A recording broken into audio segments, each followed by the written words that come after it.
अस्सलाम वालेकुम दोस्तों।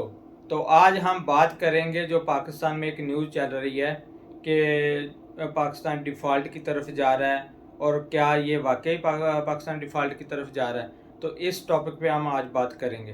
तो मेन टॉपिक पे जाने से पहले आप लोग दोस्तों से गुजारिश है कि मेरे चैनल को सब्सक्राइब करें और इसको वॉच करें और बेल आइकन का बटन दबा दें ताकि जो फ्यूचर आप कोई भी वीडियो है आपको उसका नोटिफिकेशन मिल सके। तो अब हम आते हैं मेन टॉपिक की तरफ। हमारा मेन टॉपिक है कि क्या पाकिस्तान वाकई डिफ़ॉल्ट की तरफ जा रहा है। और इस टॉपिक में जाने से पहले हमने पहले ये डिस्कस करना है कि डिफ़ॉल्ट है क्या। एक्चुअली डिफ़ॉल्ट जो है ना वो ये चीज़ है कि जब आपकी जो ड्यू डेट आ जाए जिस पे आपने किसी भी चीज़ लायबिलिटी की पेमेंट करनी हो और आप में एबिलिटी ना हो कि आप पेमेंट कर सके, तो इसको कहते हैं डिफ़ॉल्ट। जिनके फॉर एग्जांपल आपने बैंक से लोन लिया है और आपकी जो इंस्टॉलमेंट है वो ड्यू है और वो ड्यू डेट आपकी आ गई और आपके पास पैसे नहीं है उस इंस्टॉलमेंट को पेमेंट करने के, तो इसका मतलब है आप में एबिलिटी नहीं है कि आप उसको पेमेंट कर सके, तो ये डिफ़ॉल्ट कहलाता है। डिफ़ॉल्ट नहीं है क्योंकि बैंक आपको ये नहीं कहेगा कि भाई अगर आपने आज लोन नहीं दिया तो हम आपके जो भी असासे हैं, जो भी आपने कुछ चीज़ मोर्टगेज करवाई हुई है या कोई भी सिक्योरिटी पे दी हुई है, हम उसको बेच देंगे और पैसे पूरे करें। तो बैंक आपको फिर भी कुछ टाइम देता है कि आप जो 1 महीना और ले लें और उसके साथ उसकी पेमेंट कर दें, अगले महीने में कर दें। तो इस तरह ये डिपेंड कर रहा था आपकी इंस्टॉलमेंट की ड्यूरेशन कितनी है। अगर तो आपकी मंथली है तो वो आपको कहेगा नेक्स्ट मंथ आप 2 महीने की जमा करवा दें। अगर आपकी 6 मंथली है तो वो कहेगा ठीक है नेक्स्ट महीने ये करवा दें और नेक्स्ट जब आप आपकी आएगी तो उस डेट पे आप वो करवा दें। तो ये एक्चुअली ये डिफ़ॉल्ट नहीं है कि अगर आप उस डेट को पेमेंट नहीं कर सके तो आप डिफ़ॉल्ट हो गए। बेसिकली आप डिफ़ॉल्ट तो वो है कि जब आप डिक्लेयर कर दें कि भाई हमारे में एबिलिटी नहीं है और ना हम आज पेमेंट कर सकते हैं ना हम 1 महीने के बाद पेमेंट कर सकते हैं, तो ये डिफ़ॉल्ट कहलाता है। तो वो जब वो डिक्लेयर कर दे कोई भी बंदा कि भाई अब मेरे में एबिलिटी है, जैसे कंपनी अपने कोई इंसॉल्वेंसी शुरू कर दे शो करवा देती हैं या इस तरह की जो चीज़ें हैं वो डिफ़ॉल्ट कहलाते हैं, ये डिफ़ॉल्ट नहीं है। तो पहला तो हमारा ये पॉइंट था कि डिफ़ॉल्ट है क्या। अब दूसरा हमारा पॉइंट है कि क्या पाकिस्तान वाकई डिफ़ॉल्ट करने की तरफ जा रहा है। तो जहाँ तक मेरी इन्फॉर्मेशन है इसके मुताबिक जो जो आप न्यूज़ भी सुन रहे हैं और आप जो पढ़ भी रहे हैं वो ये है कि हमारी जो अगली ड्यू डेट है वो अप्रैल 2023 है। तो अगर हम अप्रैल 2023 पे ड्यू डेट पे जाके पेमेंट नहीं करते तो फिर हमें रिस्क डेवलप होगा। लेकिन अभी जो चीज़ है वो एक्चुअली र्यूमर हैं, जिनको खबरें कह लें कि हम डिफ़ॉल्ट की तरफ जा रहे हैं। हम डिफ़ॉल्ट नहीं कर रहे, हम डिफ़ॉल्ट की तरफ जा रहे हैं कि हमारे में जो एबिलिटी है पेमेंट करने की वो आस्ता आस्ता कम होती जा रही है, क्योंकि हमारे पास जो हमारी एक्सपोर्ट है, जहाँ जहाँ से हमें डॉलर आने हैं वो अब कम होना शुरू हो गए हैं। वो रेमिटेंस से आ रहे थे, वो एक्सपोर्ट से आ रहे थे, तो वो अब जो डॉलर हैं वो कम आ रहे हैं और हमने पेमेंट सारी डॉलर में करनी है। तो ये एक रिस्क है और इसकी रिस्क की बेस पे जो हमारा इन्वेस्टर है उसका ट्रस्ट लेवल जो है वो काफ़ी डाउन हो चुका है। यानी कि कोई भी इन्वेस्टर अब हमारे पे ट्रस्ट नहीं कर रहा और पाकिस्तान के अंदर कोई भी किसी किस्म की इन्वेस्टमेंट करने को ट्रस्ट जो है ना वो उस पर ट्रस्ट नहीं कर रहा कि हमें इन्वेस्टमेंट करनी चाहिए या नहीं करनी चाहिए। वैल्यूएशन है ना, एक्चुअली इसमें मेन इशू ये है कि आईएमएफ का भी ये कंसर्न है कि आप अपने डॉलर को फेयर वैल्यू पे रखें। फेयर वैल्यू वो है जो कि हम आपको जिनके जो हमारी एक्सपोर्ट और इंपोर्ट का जो गैप है उसको डेली बेसिस या जो भी हमारा पीरियड होता है उसकी बेस पे उसको एडजस्ट करके रखें, तो वो है फेयर वैल्यू। अगर आप क्योंकि हमारा डेफिसिट ही है तो हमारे डॉलर की प्राइस डे बाई डे ऊपर ही जाएगी, तो ये फेयर वैल्यू है।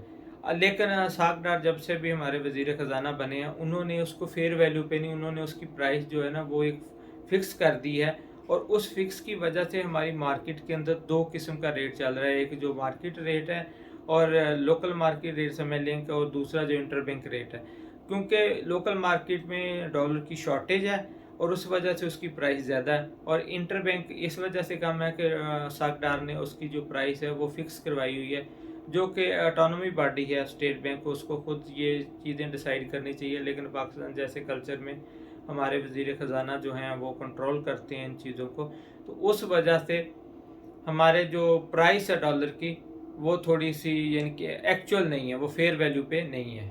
तीसरा क्वेश्चन ये है कि लोग कुछ कह रहे हैं कि क्या पाकिस्तान अगर डिफ़ॉल्ट करेगा तो हमारा जो पैसा बैंकों में है उसका क्या बनेगा, वो हमें मिलेगा या वो गवर्नमेंट ऐसा कुछ उसके साथ कुछ तो नहीं करेगी।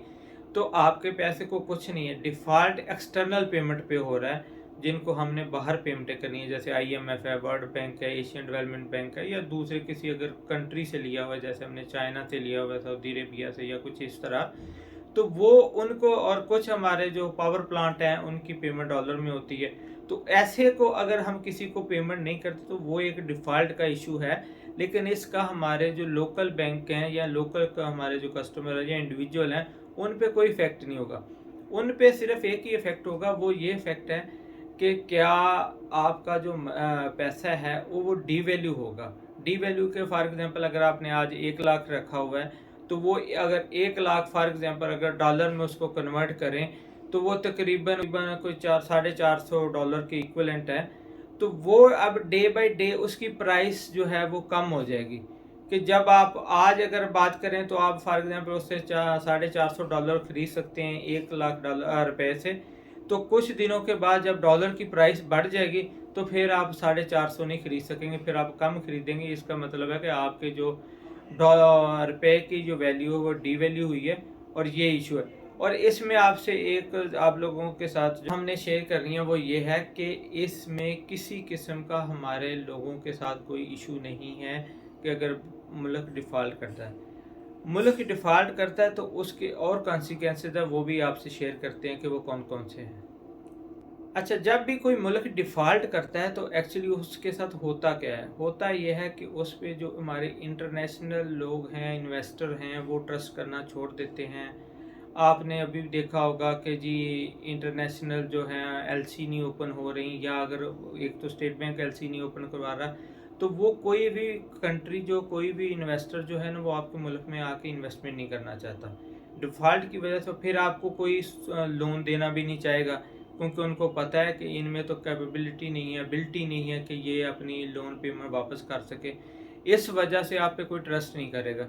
तो ये मेन इशू है जिसकी जो डिफ़ॉल्ट का, जैसे ये एक इंडिविजुअल का केस भी है। जैसे एक बंदा अगर किसी के पैसे नहीं देता या बैंक के पैसे नहीं देता तो बैंक उसको दोबारा कोई लोन शोन नहीं देगा, क्योंकि वो उसको पता है कि अब इस बंदे में एबिलिटी नहीं है कि रीपेमेंट कर सके। तो ये मेन इशू है। और डिफ़ॉल्ट का फ़िलहाल कोई ऐसा इशू नहीं है जैसे कि, और हम उम्मीद है कि ये इंशाल्लाह ऐसा ना हो। हमारी दुआ भी है कि हम किसी ऐसी चीज़ की तरफ ना जाएं, क्योंकि इसमें सिर्फ डिफ़ॉल्ट का इशू नहीं है, इसमें मुल्क की एक बहुत बड़ी बदनामी भी होती है, और आपको बहुत सारे जो इशू हैं वो फेस करना पड़ते हैं। क्योंकि उसके बाद अगर कोई आपको पैकेज देगा तो वो बहुत हाई रेट पे देगा।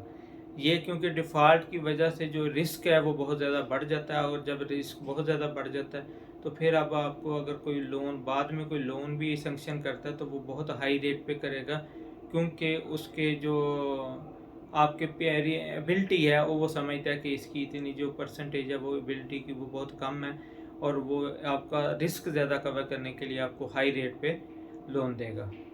अल्लाह हाफिज़।